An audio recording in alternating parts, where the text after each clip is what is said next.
70 বছর বয়স, তারপর আবার বড় বড় বিল্ডিং বানায়, অনেক বড় বড় আশা রাখে, আগামীকাল এই করবে, আগামীকাল ওই কাজ করবে, আগামীকাল ওই কাজ করবে, আগামীকাল ওই কাজ করবে। আল্লাহ বলেন, দুনিয়ার মানুষ, দুনিয়ার থাকার ফয়সালা তোমাদের কাছে না, দুনিয়ার থাকার ফয়সালা আমি আল্লাহ তাআলা করি। কত মানুষ থাকতে চায় আমি নিয়ে নেই, কত মানুষ যাইতে চায় আমি তাকে রাইখা দেই, কত মানুষ আগামীকাল বিয়ে করবে, সবাই তার জন্য সাজসজ্জা করতেছে, সবাই তার জন্য খানা পাকাইতেছে, বিয়া হয়ে গেছে, বরযাত্রী রওনা দেয়, মনে মনে অনেক বড় প্ল্যান, কোটি কোটি টাকা ইনকাম করবে, সন্তান হবে, এখনো বাসর হয় নাই, রাস্তায় অ্যাক্সিডেন্ট হয়ে সবাই আছে, বরযাত্রী মারা গেছে। আল্লাহ বলেন, দুনিয়ার মানুষ, এমন ঘটনা আমি তোমাদের দেখাইয়া দিই, এটাও তোমার জন্য শিক্ষা। বাবা মারা গেছে, এখান থেকে তোমার শিক্ষা, দাদা মারা গেছে, এখান থেকে তোমার শিক্ষা, বন্ধু মারা গেছে, এখান থেকে তোমার শিক্ষা, কোটিপতি মারা গেছে, এখান থেকে তোমার শিক্ষা। আমি আল্লাহ তাআলার ক্ষমতার বাহিরে আমি কাউকে রাখি নাই। যদি থাকতো হাসিনা এই দেশে থাকতে পারতো, ঠিক কিনা বলেন কথাটা? এমন কোন বাহিনী নাই তার অভাব ছিল না। পুলিশ বাহিনী তার, আর্মি বাহিনী তার, বিডিআর বাহিনী তার, গ্রামগঞ্জের বাহিনী তার, মহিলা বাহিনী তার, পুলিশ বাহিনী তার। মিম্বরে কথা বলা যায় না, পানির নিচেও কথা বলা যায় না, আকাশেও কথা বলা যায় না। যেখানে বিরুদ্ধ বলবা সেখানে মনে তোমাকে গ্রেফতার করে ফেলাইবে। দেখো না কত আলেম, হাড্ডি ছাড়া কিছু পাওয়া যায় না। মনে হয় আমরা মাঝে মাঝে বলতাম, আল্লাহ কোন দিন যেন আমাদের গ্রেফতার হয়ে যায়। মনে হয় যেন এই দেশটাও আরকানের মতো হয়ে যাবে। আর মনে হয় আগামী 10 বছরে মসজিদ গুলা ভেঙে চুরমার করে ফেলা হবে। এমন ক্ষমতা নিয়ে বাংলাদেশের ভিতরে ক্ষমতা দেওয়ার পৃথিবীতে আল্লাহ তাআলা বানাই দিলেন। মানুষ শুধু পেরেশান গো, কোন সময় জানি মসজিদ গুলা ভেঙে ফেলা হয়, কোন সময় জানি মাদ্রাসা গুলা ভেঙে ফেলা হয়। আল্লাহ বলেন, দুনিয়ার মানুষ, তোমরা প্ল্যান করো একটা, আমি প্ল্যান করবো আরেকটা। বলেন কথাটা ঠিক কিনা? তোমাদের প্ল্যান একটা, আমি আল্লাহর প্ল্যান একটা। এমন জায়গায় গেলাম যেখানে মানুষ পেশাব খায়, মুদ খায়, পায়খানা খাওয়া লাগে, সকালবেলা দুধ বেচা পায়খানা খাওয়া লাগে। পৃথিবীর এমন নিকৃষ্ট দেশ কোথাও নাই যে দুধ বেচা মুদ খাওয়া লাগে। নেটে চার্জটা দেখে, আমেরিকাও না, রাশিয়াও না, চায়নাও না, ইহুদিরাও না, ইসরায়েলও না, ভারতের এই পত্তলিকেরা, তারা সকালবেলা দুধ বিক্রি করে মুদ খায়। বিশ্বাস অবিশ্বাস হয় আপনাদের? এদের প্রধান খাবার হলো গরুর পায়খানা, গরুর পেশা, প্রধান খাবার এইটা। গরুর পেশাব খায়, গরুর গোস্ত খাওয়া এদের কপালে ছুটে না, তা গরুর মুখ খা। আর গরু হলে তো সবচেয়ে পবিত্র তোদের কাছে, তার গোস্ত আমার ইমানদার বান্দার জন্য রাখছে। সারা বছর প্রেম করছো মুতলার লগে, তো বাগবা কার কাছে? যার লগে প্রাণ তার ঘরে যাও, মরণ সেখানেই হবে। খালে যায় ভালো হোক আর খারাপ হোক, তার আমল ভালো জানি না, কিন্তু যতটুক জানি এই বেচারি কোনোদিন আমাদের জানা সত্ত্বে অত এত নামাজি ছিল না, পর্দা ছিল না, এত ইমানদার ছিল না, কিন্তু যতটা জানি সে এত নাস্তিক ছিল না। সে মসজিদ গুলা ভাঙ্গার প্ল্যান করে নেই। একজন তার দিল থেকে আমাদের দোয়া আসে, আল্লাহ তার কবরটাকে, তুমি তার কবরে গুনাহ সব মাফ করে দাও, দোয়া আসে। কত মানুষ দাঁড়িয়ে নেই, জান্নাতে চলে যায়। এখানে যারা আসছে সবাইকে দাড়িওয়ালা, সবাইকে কোরআন পারে, সবাইকে নামাজ পড়ে, কিন্তু এতটুকু আছে কোরআন নিয়ে গালি দিলে এদের ভিতরে আগুন ধরবে। এতটুকু, এটার নাম হলো ঈমান। এরা তো অনেকে নামাজও পড়বে না, কিন্তু মসজিদ বানায়। এদের ভিতরে কেউ নামাজ পড়বে না, অনেকে কোরআনে হাফেজ নেই, কিন্তু কোরআনের গালি দিলে এদের ভিতরে লাগে। বলেন কথাটা ঠিক কিনা? অনেক মানুষ জীবনে মিথ্যা কথা বলে না, জীবনে কোনোদিন মদ খায় নাই, জীবনে কোনোদিন ঘুষ খায় নাই, জীবনে কোনোদিন চুরি করে নাই, জীবনে কোনোদিন কারো টাকা মারে নাই, এত নেককার, কিন্তু কোরআনের গালি দিলে তার ভিতরে কোনো মায়া লাগে না, আল্লাহর গালি দিলে তার কোনো অসুবিধা হয় না, মসজিদের গালি দিলে তার কোনো অসুবিধা হয় না। আল্লাহ বলেন, হাজার হাজার হাজার কোটি কোটি গুনাহ করার পরও আমার কোন বান্দার সামনে যদি আমি আল্লাহরে গালি দিলে তার দিলে বড় কষ্ট লাগে। জালিকাল ঈমান, তোমরা সাক্ষী রাখো এই লোকটা হাজার গুনাহগার হলো, আমি আল্লাহ তার একদিন জান্নাতে পৌঁছায়া দিব। নারে তাকবীর। এ মুমিন, ঈমানের চেয়ে বড় সম্পদ আর কিছু নাই, ঈমানের চেয়ে বড় দৌলত আর কিছু নাই। বলেন কথাটা ঠিক কিনা? তাবারকের জন্য কেউ বসে থাকে নাই, রাত 12টা পর্যন্ত খানার জন্য কেউ বসে থাকে নাই, একমাত্র বসে রয়েছি আমরা কোরআন পড়তে জানি না। বলেন কথাটা ঠিক কিনা? আমরা কোরআন পড়তে জানি না, হাদিস পড়তে জানি না, নামাজ ভালো করে পড়তে জানি না। আলেম ওলামা আসবে, কোরআন হাদিসের কথাবার্তা বলবে, একটা কথা যদি দিলের ভিতরে লাগা চোখ দিয়ে পানি আসে রে, আল্লাহর দরবারে তওবাটা কবুল হয়ে যাবে। কিয়ামতের ময়দানে আল্লাহর কাছে বলতে হবে, আল্লাহ বেশি নামাজ পড়ি নাই, একদিন আল্লাহ ওয়ালাদের সঙ্গে কান্নাকাটি করছি, আল্লাহ তো বেশি নামাজ পড়তে পারি নাই, কিন্তু একদিন মসজিদের জন্য রাত 12টা পর্যন্ত বসে ছিলাম। ও রব্বে কারীম, কোরআন পড়তে পারি না কিন্তু কোরআনের জন্য বসে ছিলাম। ও আল্লাহ তুমি আমারে মাফ করে দাও। বলেন কথাটা ঠিক কিনা? এলাহি আবদুকা লাসিয়াতাকা মুকররম বিযুনুবি ফাকাদ দাআকা লেলো আলি বাগে তেরা মাই খালি দামন লে চলে। মানুষ যখন আখিরাতে রওনা হয় তার কেউ থাকে? কেউ থাকে না। দুনিয়ার সম্পদ তার সঙ্গে যায় না। দুনিয়ার সম্পদ দিয়া যদি কবর বানানো যাইতো তাহলে খালেদা জিয়ার নেত্রীর যত পার্টি বাংলাদেশের ভিতরে আসে, এত জনপ্রিয় নেত্রী আমাদের বাংলাদেশে যাই নাই, তার নেতা কর্মীরা স্বর্ণ দিয়া তার কবরটা বানাই দিত। বলেন কথাটা ঠিক কিনা? আলায়া সাহিবাল বাইতুল মুআল্লা সাতরফানু আন করিবিন ফিতরাবি। ওই অট্টালিকার মালিক, ওই কোটি কোটি টাকার মালিক, তুমি যে কবরে শুইবা, আমার সাধারণ বান্দা ওই কবরে শুইবে। আমার ফকির বান্দা যে কবরে ঘুমাইবে, আমার কোটিপতি বান্দার ওই কবরের ভিতরে ঘুমাইবে। কবর আইসা কোটিপতির কোনো পরিচয় হবে না, সুন্দরের পরিচয় হবে না, রাজার পরিচয় হবে না। আমি আল্লাহ তাআলা বলবো, বান্দা আমার জন্য তুমি কি নিয়ে আসছো? আমার জন্য তোমার দিলটা কেমন সাদা নিয়ে আসছো? দেখো না দুনিয়ার জমিনের ভিতরে অনেক মানুষ দেখা যায় মৃত্যুর সময় তার চেহারাটা বড় ফর্সা হয়ে যায়। বলেন কথাটা ঠিক কিনা? অনেক মানুষ চেহারাটা বড় ফর্সা হয়ে যায়। ও জোয়ান ভাই একটু কান্নাকাটি কর, মাঝে মাঝে ভারত বাবার কবরে যা, মাঝে মাঝে দাদার কবরে যা, মাঝে মাঝে এই বন্ধুর কবরে যা, মাঝে মাঝে তোর বন্ধুর কবরে যা।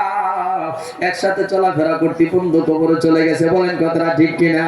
ছোট ভাইরা তোরা মাঝে মাঝে শুধু টিভি দেখোস, তোরা শুধু কার্টুন দেখোস, দেখোস না কত ছোট্ট ছোট্ট বাচ্চাও মারা যায়। বলেন কথাটা ঠিক কিনা? কোনো মা তার সন্তানের কবরে যায় না, কোনো সন্তান তার মার কবরে যায় না, কোনো বাবা তার সন্তানের কবরে যায় না, কোনো সন্তান তার বাবার কবরে যায় না। বলেন কথাটা ঠিক কিনা? বল ইন্নাল মাউতাল্লাযী তাফিরুনা মিনহু ফাইন্নাহু মুলাকীকুম সুম্মা তুরাদ্দুনা ইলা আলিমিল গায়বি ওয়াশ শাহাদাতি ফায়ুনাব্বিউকুম বিমা কুনতুম তা'মালুন। বড় কঠিন সময়। দুনিয়ায় একটা বাস চালাইতে গেলে আরেকটা ড্রাইভারের সঙ্গে কথা বলে না, একটা বাস চালায়, এই তো দুনিয়া, দুনিয়াতে কথা বলে না, এক গাড়ি চালায় কথা বলে না। আপনিও কিন্তু 3.5 লাখ বডির একটা গাড়ি। বলেন কথাটা ঠিক কিনা? আপনার প্রতিটা কথা আল্লাহর কাছে হিসাব হইতেছে। কতবার কথা বলবেন তাও হিসাব হইতেছে, কতবার ঘুমাইবেন তাও হিসাব হইতেছে, কতবার রাস্তা দিয়ে চলাফেরা করবেন তাও হিসাব হইতেছে। বলেন কথাটা ঠিক কিনা? কোন ভাবছে এই রাস্তাটা আমি যাইতেছি মনে হয় 1000 বার চলাফেরা করবো, এর ভিতরে এত 1000 বার চলে গেছে। কোনদিন কোন গাছের নিচে নিরালায় 1000 বার চলাফেরা করছেন, একদিন হঠাৎ করে একটা গাছের নিরালায় বসে বসে বলবেন, গাছ আমি তোর নিচে বসে বসে একটু জিকির করি, কিয়ামতের ময়দানে যদি আমার জন্য আল্লাহর কাছে সুপারিশ করবি। হাদিস শরীফে আছে, আপনি যদি কোনো গাছের নিচে বসে আল্লাহ আল্লাহ জিকির করেন, অথবা কোনো রাস্তা দিয়ে যাইতেছেন, কেউ যদি আপনার গালি দেয় আর আপনি গালির উত্তর না দিয়া মুস্কি হাইসা তারা মাফ করে দিলেন, এমন হয় কিনা জোরে বলেন? ও যুবক ভাইয়েরা, যৌবনের ঠেলায় তুমি কেউরে গালি দিয়া লাও, যৌবনের ঠেলায় কাউরে তুমি থাপ্পড় দিয়ে ফেলো, এমন একটা সময় আসবে সেনা প্রধান মারা যায়, তার টিকারে টিপ দেওয়ার ক্ষমতা থাকে না। আসিনি আসিনি এ দুস্তাবাব, রাস্তা দিয়ে যাইতেছ, কেউ তোমার গালি দিছে, কিন্তু তুমি গালির উত্তর দাও নাই, মুসকে হাইসা তার ভিতরে বিদায় করে দিলেন। পিছনে ডাক দিয়ে বলি, তুমি যুবক মানুষ, ইচ্ছা করলে থাপ্পড় লাগাইতে পারতাম, তাহলে তুমি উত্তর দিলা না কেন, হাসি দিলা কেন, মাফ করে দিলা কি লেগা? আমার রাসূল বলছেন, কেউ যদি গালি দেয়, কেউ যদি জুলুম করে, তারা হাসিয়া আমি ফালাই দেই, তারা আমি মাফ করে দিই। কিয়ামতের কঠিন মুসিবতের দিনে রব্বে কারীম আমারে মাফ করে দিব। নারে তাকবীর। ঝগড়া হবে হবে না, ঝগড়া হওয়ার কথা না।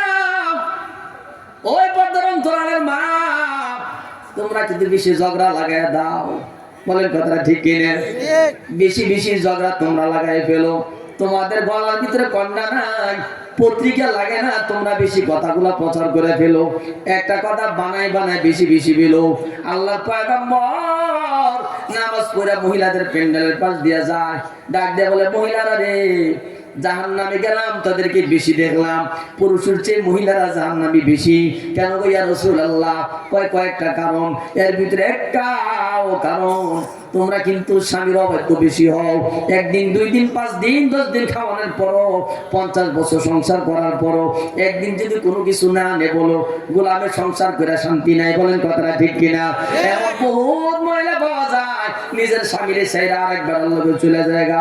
এটা আমাদের বাপ মা চাচাদের ভিতরে ছিল না, 50 বছর আগে ছিল না, 20 বছর আগে ছিল না। স্বামীর মায়ের খেয়েও সংসার করে। বলেন কথাটা ঠিক কিনা? স্বামীর মায়ের খায় কিন্তু সংসার ছাড়ে না। ও যুবক ভাইরা, তোরা ভালো করে শোন, বেশি দিন দুনিয়া থাকবে না। যা শুরু হয়ে গেছে, আগুন লাগা শুরু হয়ে গেছে। গত কয়েক মাস আগে 5 স্কেলের ভূমিকম্প আসছে। যদি 7 মাত্রার ভূমিকম্প আসতো, বাংলাদেশের কোটি কোটি মানুষ মারা যেত। বলেন কথাটা ঠিক কিনা? আল্লাহ করুণা পাঠাই দিছে।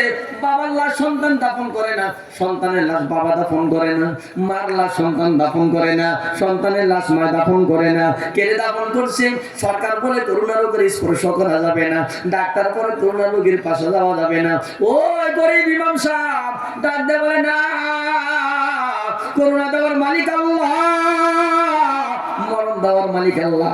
ডাক্তার তুমি মিথ্যা কথা বললা, সরকার তুমি মিথ্যা কথা বললা।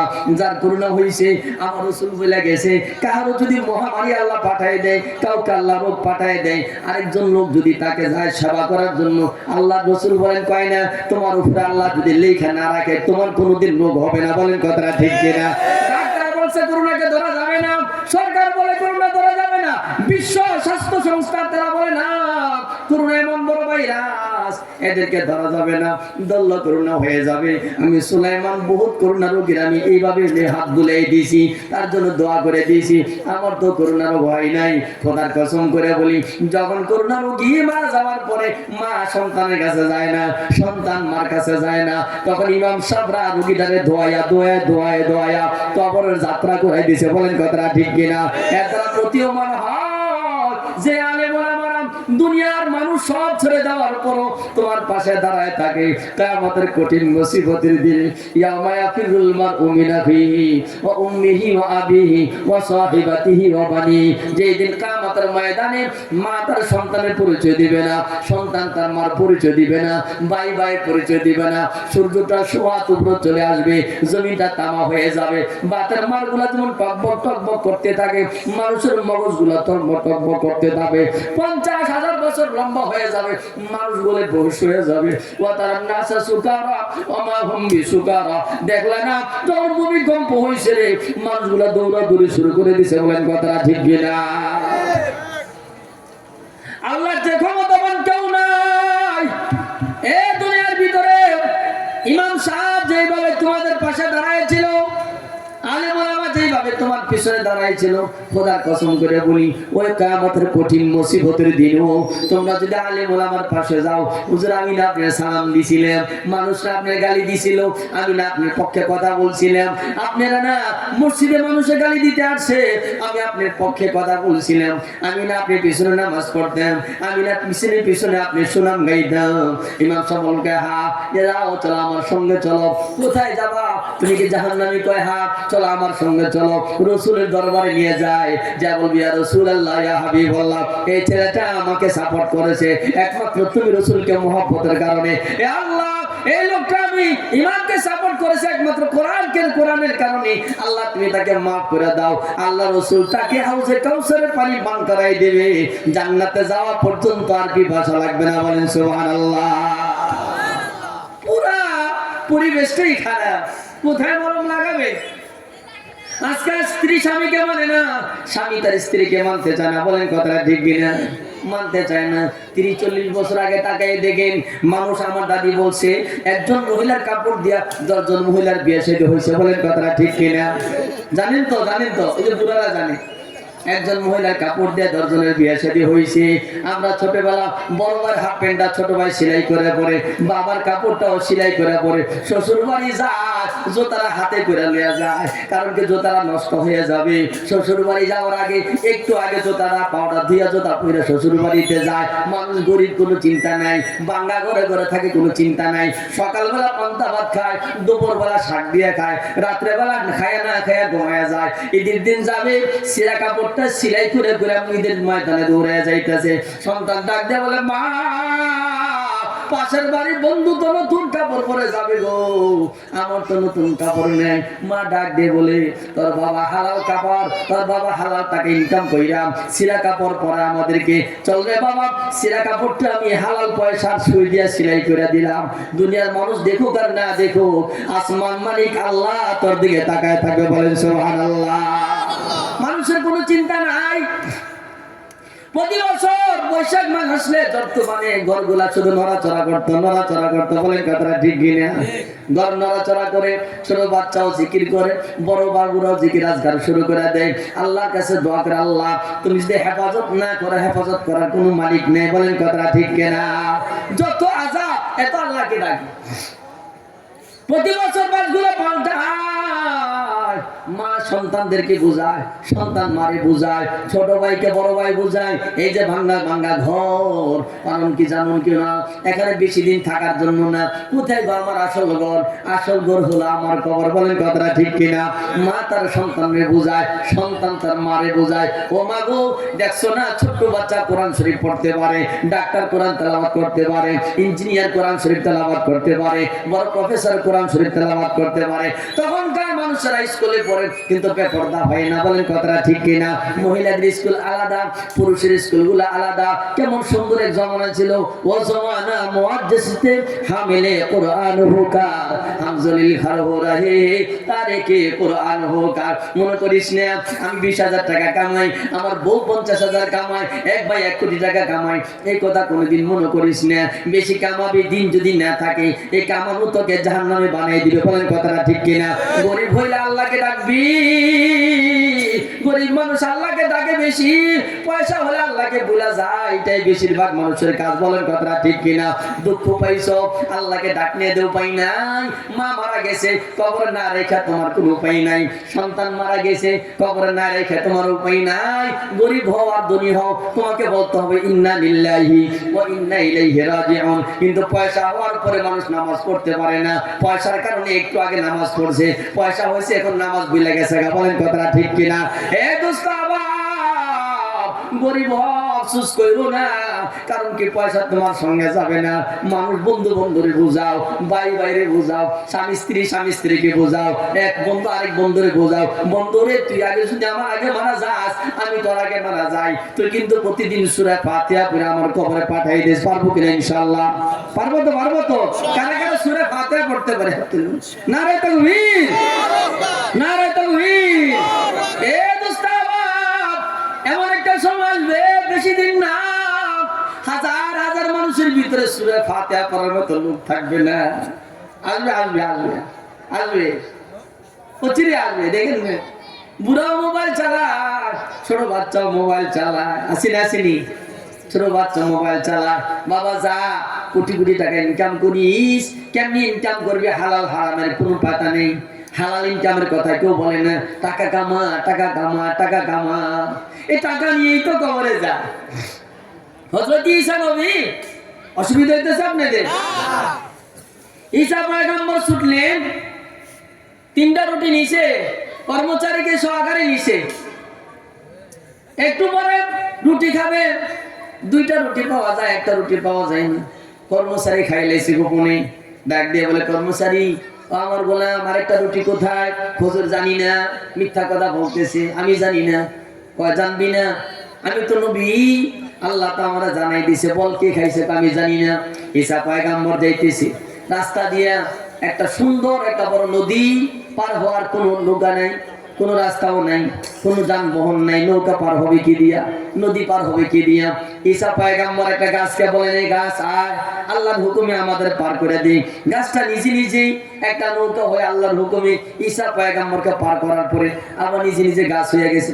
এখন বললেন, দেখতো কত বড় আল্লাহর ক্ষমতা। এখন বল, রুটিটা কে খাইছে? হুজুর আমি জানি না। একটু পুরানা কবরস্থানে গেলেন, যে কবর কোনো চিহ্ন নাই, কম বেশ নিল্লা দাঁড়ায় যা, লোকটা দাঁড়ায় গেছে, কবর থেকে উঠা দাঁড়ায় গেছে, আর হাড্ডি গুলা কাঁপতেছে, গাম বের হইতেছে। কে তুমি? আমি হযরত নূহ আলাইহিস সালামের জামানায়। সুবহানাল্লাহ বলে। নূহ আলাইহিস সালামের জামানার মানুষ কাঁপতেছে কেন? কাজে যে ধাক্কাটা রুদা বের করছে, ওই যাতনা এখন আমার যাই না, আমি কাঁপতেছি। কবর শুয়ে পড়ো, আবার ঘুমায় পড়ছি। ডাক দিয়ে বলে, দেখলা কত বড় ক্ষমতা আল্লাহ আমারে দিছে। আমি বলছি আল্লাহ লগে লগে মৃত্যুকে জীবিত করে দিছে। বলো তো রুটিটা কে খাইছে? হুজুর আমি জানি না রুটিটা কে খাইছে। ঠিক আছে, তিনটা বড় বড় মাটির টুকরা আনো। তিনটা মাটির টুকরা আনলেন, ঈসা পয়গম্বর বিসমিল্লাহ বলে ফু দিলেন, তিনটা মাটির টুকরা লগে লগে স্বর্ণ হয়ে গেছে। এই পাগল বলতেছে, একটা হুজুরের, একটা আমার, আর একটা কি করবে? ঈসা নবী ডাক দিয়ে বলে, কয় তুমি একটা নিবা, আর একটা আমি নিব, আর একটা যে লোকটা রুটি খাইছে সে নিয়ে যাইবে। এই বাটপার বলে, হুজুর আমি খাইছে, আমারে দিয়েলেন। হুজুর কয়, হ্যাঁ তোমার শুধু একটা দিব না, তিনটা তুমি নিয়ে নাও। আমার সঙ্গে যাওয়া লাগবে না, আমার রাস্তা দুনিয়া না, আমার সঙ্গে আখিরাতে যাওয়া লাগবে। সুবহানাল্লাহ বলেন। আমার ঠিকানা, আমার গন্তব্য শুধু দুনিয়া নয়, আমার গন্তব্য জান্নাত পর্যন্ত। জান্নাত পর্যন্ত যে লোকটা আমার সঙ্গে চলা লাগবে, দিল নাপাক হইলে আমার সঙ্গে চলাফেরা করতে পারবে না। চলো স্বর্ণ তুমি নিয়ে নাও, আমার সঙ্গে জান্নাতে যেতে পারবে না। ঈসা পয়গম্বর চলে গেলেন, এই লোকটা তিনটা স্বর্ণের টুকরা নিয়ে চলতেছে। সামনে যাওয়ার পরে দুইজন ডাকাত ডাক দিয়ে বলে, কোথায় যাও? আগে আগে ভাগ করলাম, তোমরা দুইজনে দুইটা, আমি একটা, খিদা লাগছে, চলো একজনকে বাজারে পাঠাও। বাজারে গেছে খাবার আনার জন্য, মনে মনে ভাবতেছে বিষ মিশাই নিলে দুইজন খাইয়া মারা যাবে। দুইজন যুক্তি করতেছে, সে বাজার থেকে আসলে কিলায় তারে মেরে ফেলামু, দুইজনে ভাগ করে নিয়ে যাবো। বাজার থেকে আসার পরে কিলায় তারে মেরে ফেলেছে, সে মারা, আর দুইজনে খানা খেয়ে তিনজন মারার হয়ে গেছে। স্বর্ণের জায়গা এমনই তো। কোথায় শেখ মুজিব? কোথায় এরশাদ? কোথায় জিয়াউর রহমান? কোথায় তার বিবি খালেদা জিয়া? সব কিন্তু অতীত হয়ে গেছে। বলেন কথাটা ঠিক কিনা? সব কিন্তু অতীত হয়ে গেছে। তোমার কবর তুমি যাইবা, লেলো মালি বাগে তেরা, মাই খালি দামান লে চলে। কঠিন অবস্থা হবে, সব দেখবে তুমি, তোমার সামনে দেখবে কত কঠিন অবস্থা হয়। বৃদ্ধা বাবা তার জোয়ান ছেলের লাশ কবরে নিয়ে যায়, হয় না এগুলো? তোমার কে মনে চায় না? তোমার মনের ভিতরে ঘাত আসে না? দেখো না, তোমার হঠাৎ করে আয়নাতে সামনে নিয়ে দেখো তোমার চুলগুলা সাদা হয়ে গেছে, এটা কবরে যাওয়ার লক্ষণ। ঠিক না? জোরে বলে, কবরে যাওয়ার লক্ষণ।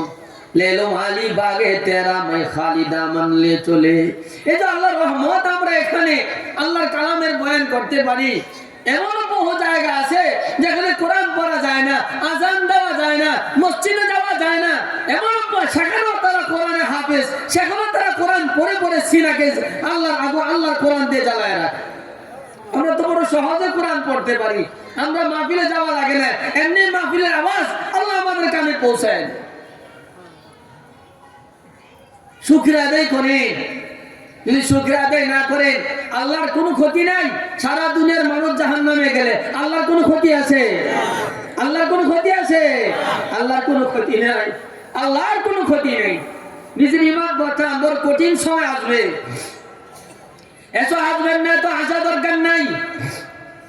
হে ভালো পুরুষ, আল্লাহ বলেন, মা সাবা মিন মুসিবাতিন ফিল আরদি ওয়ালা ফি আনফুসিকুম ইল্লা ফি কিতাবিন মিন ক্বাবলি আন নাবরাহা ইন্না যালিকা আলাল্লাহি ইয়াসির। ভালো করে বুঝেন, মা সাবা মিন মুসিবাতিন ফিল আরদি ওয়ালা ফি আনফুসিকুম ইল্লা ফি কিতাবিন মিন ক্বাবলি আন নাবরাহা ইন্না যালিকা আলাল্লাহি আজিজ।